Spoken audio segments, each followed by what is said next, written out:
What's going on, guys? It's your boy RandomGuyKev here, and this is the Airsoft Report, your bi-weekly discussion on things happening in the airsoft community relating to events, sales, products, news, drama, YouTube, and all that random goodness that is airsoft. So let's first get into what's happening in the industry.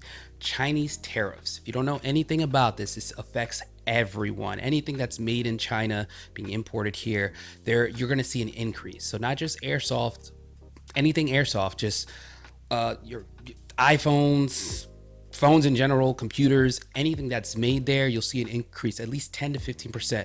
So if you see companies start charging more for something that used to get cheaper, it's because of the taxes on it. I'll leave a link for all of that and what you need to know in my description. Gate Electronics, they just dropped something fancy on their Instagram. It's called the Blue Link and the Status. The Blue Link is a Bluetooth adapter. Also, the Status is a Bluetooth display.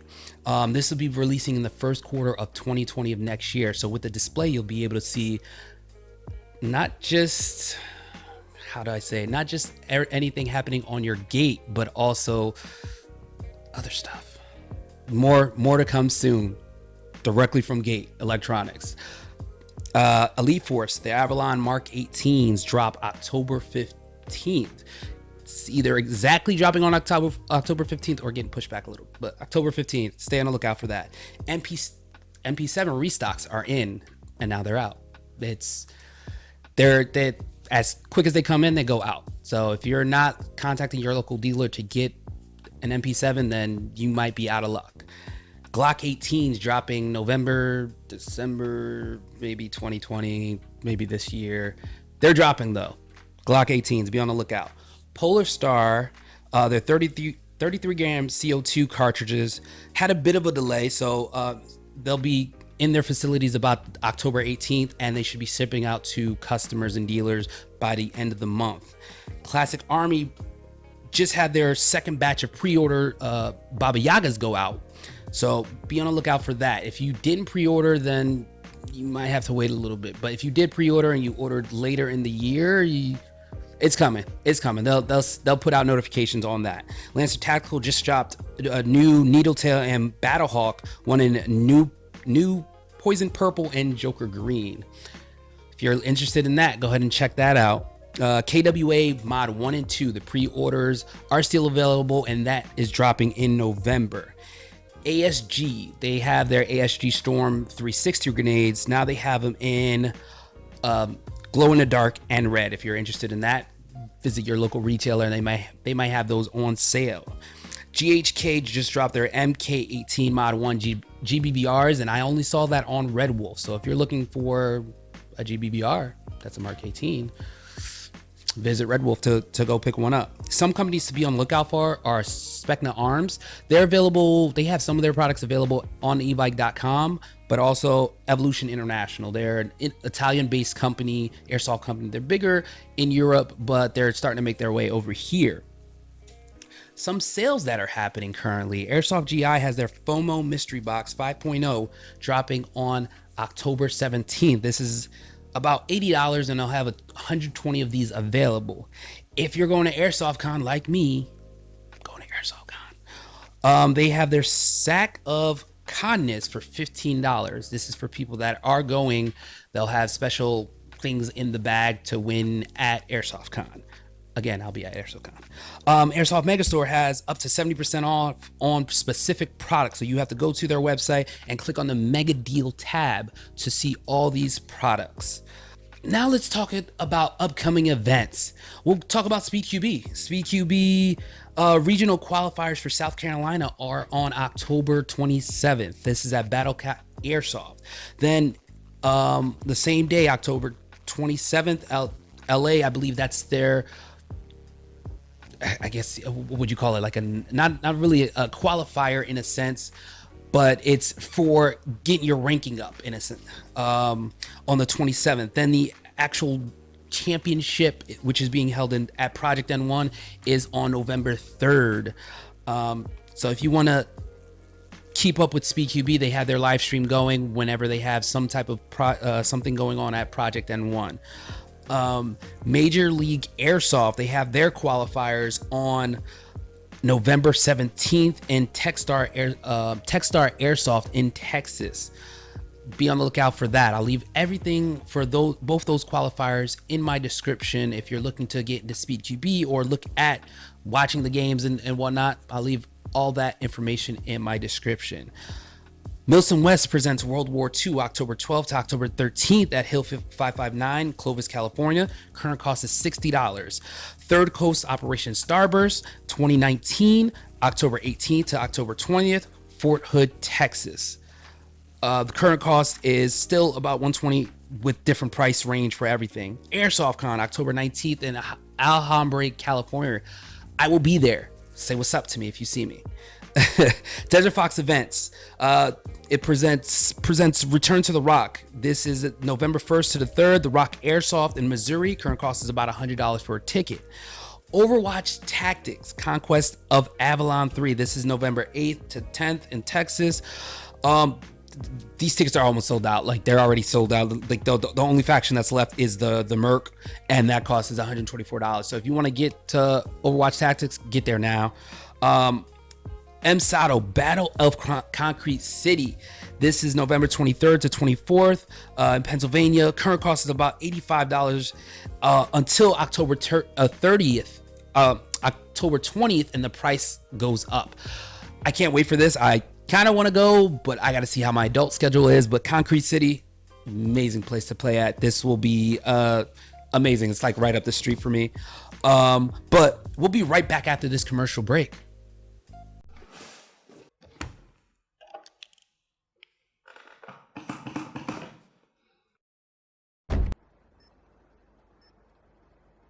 Shut up, clock in, and load up. You're just a pig. You're filth. You're scum. What's your problem, mate? You're just knobs. You're dirty pigs. Mate. What? Go away. Yeah? You knobs. I know you're joking, but I'm trying to do something about two vulnerable children. I could do without an idiot talking to me like that, couldn't I? So walk away. What? What's that? You're a knob.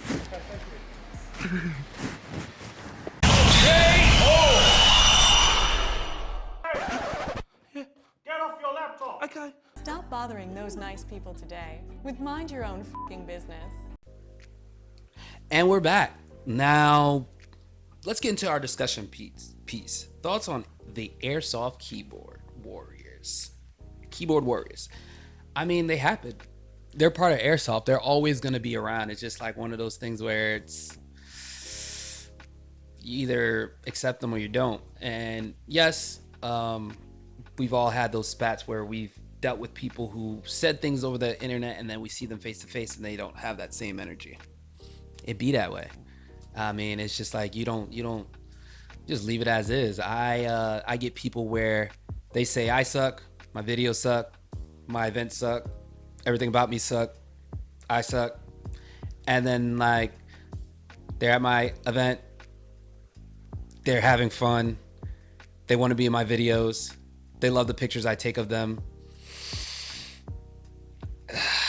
and they're buddy with me. They try to be buddy like we're best friends, but we're not, because I remember faces, I remember names, and once I put two and two together, it's just like, I mean, I keep it cordial, but at the same time, it's like keyboard warriors. There's not much you can do about them. It's just you have to kind of accept them. And it's like whenever people leave comments under my videos, like, "Hey, I respect your opinion. I love you."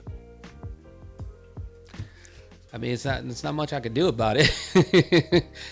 You have to respect other people's opinions. But again, those same people that talk so much smack online and then you see them in person, it's just a different type of energy.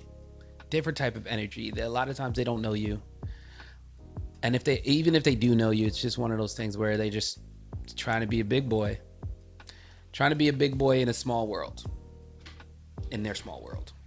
And it's Airsoft. We play with toy guns. People forget we play with toy guns and they take it way too serious. There's always a case where a keyboard warrior just rants and rants and rants and rants, and it's up to the admin of the group or someone to block, delete. And people, a lot of times people feel like they're being bullied. Yes, you can get cyber bullied. It's a thing. Cyberbullying is a thing, guys.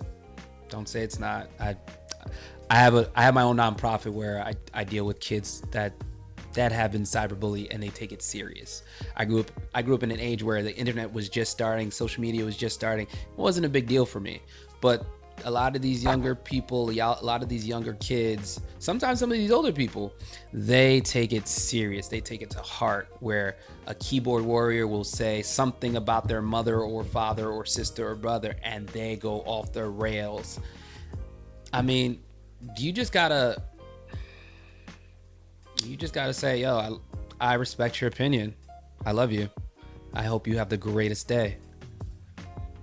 And just kind of stop responding to it, because it's just you feeding the fire, you feeding the flame, you just letting it keep going, building. And they have you. Now they have you in their clutches of, yeah, I'm just going to keep talking this ish about you. All you can do is just remain positive, keep it moving, and move on with life. It's a keyboard warrior. That is it. That is it for me. But let's get into our top 3 videos for the past 2 weeks. So for the past 2 weeks, I mean, again, I told you guys I like watching. I'll sit there and watch YouTube videos and get lost. One that I really like was on the SpeedQB page. It was Sapo or Eric and Ben. They did a competitive airsoft. They did a how SpeedQB started competitive airsoft culture, and they talked just about the whole beginning of SpeedQB and how it came about and how the competitions built up and all of the. I thought it was very interesting. It's good. Kind of documentary type thing, and if you're into that and learning more about the community, because again, SpeedQB is airsoft. Airsoft is SpeedQB. It's one and the same. So it's cool to hear where people came from and how they got into airsoft and how they started something that became bigger than they thought it would be. So it was pretty amazing. Another person, the second video, no particular order of best to worst, anything like that. Karamukut. He's a gamer. He's been playing airsoft with Spartan 117 GW, and he went to he did Operation Lion Claws, his second airsoft game. Second airsoft game, and he did a milsim at it's titled it's Black Hawk Down in a massive military training center, and I thought it was dope. It looked like he had so much fun doing it, and him describing his experience and seeing a gamer get into airsoft is dope. Like he's diversifying his portfolio, and he's touching another group of people that may have never known what airsoft is, and they see this, they're like, hold on, you guys are all kitted up in like Call of Duty stuff and playing with toy guns. I'm down. It's normally how it is. And the last video, the BB Warrior, my 5 best investments in airsoft. I think that was a great video. There's certain things you need in airsoft and certain things you don't, and he just like went over everything that like he felt like, okay, these are essential things that you think you don't need, but you need, and when you get it, you're just like, and I feel like the number one thing for me is the Odin Speedloader. Just gonna throw it out there, Odin Speedloader. Just gonna say it. I mean, that's it for me. But I hope you guys enjoyed this video. That's all for this episode. Let me know what you guys want to discuss for the next video, episode 3. Leave that in the comments. And again, don't forget to follow me on Instagram, RGK_airsoft. I post a lot of content on there and ask additional questions. So be on the lookout for additional videos. I'll see you guys on the next one. Don't forget to like and subscribe. Have a good one.